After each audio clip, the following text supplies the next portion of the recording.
There is a safe in front of you. You found the code earlier. Hungrily, you key in the numbers. Inside is a note. And the note reads, "Every problem with modern gaming is because you, personally, did not buy Prey. It's all your fault." I mean, it's just a note. Any idiot could have written it. Probably shouldn't take it too seriously, and after all, everyone's opinion is equally valid. Okay, so maybe not everyone. Look, I love Prey. I think it's one of the smartest, best designed, most refreshing and enjoyable games I've ever played.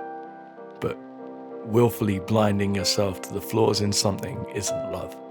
Admitting we love something that isn't perfect makes us uncomfortable because it feels like an admission of the flaws in our own taste and, by extension, the way we perceive reality.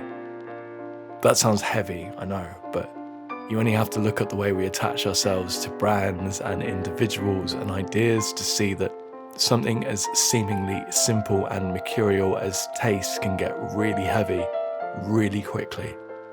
Still, I can empathise with anyone who found sterility in Prey's surgically exacting design, who found coldness in its almost clinical adherence to genre, even if that genre is one that, by its very nature, demands more from both its players and especially its creators. Prey is so dense and assured in a specific vision that even its wide open spaces can feel claustrophobic and alienating to anyone who doesn't do a little jig at every 451 reference they see. If Prey ends up being the last big budget immersive sim we ever get, then, depressing as that is, I think it's kind of fitting. It is, after all, an immersive sim about immersive sims.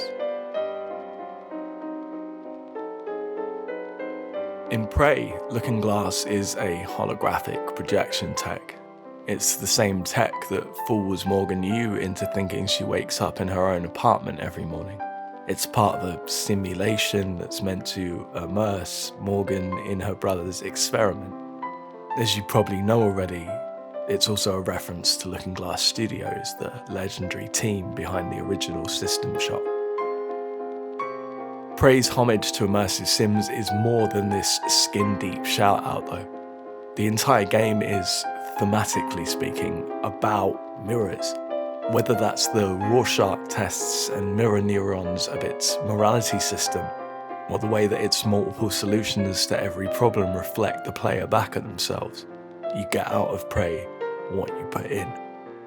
Every room in Prey has about 5 different ways to make you feel like a genius, but only if you meet it on its own terms. That, I think, is Prey's fatal flaw. Through aesthetic and thematic and mechanical callbacks to other titles, it sets itself up for expectation when what it really demands is fresh eyes open wide enough to take in its every nuance. But if you can meet it on its own terms, what the game offers is something unparalleled in the sheer care put into it. Prey has your back.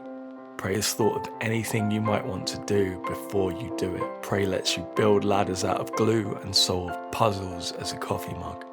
Prey has a Nerf gun that might end up being your favourite weapon. And I mean, just look at it, it's the fucking best. We don't deserve Prey, but I'm so glad we got it. Quit messing around. Not a good time. Yeah, that's hilarious. Don't be an idiot.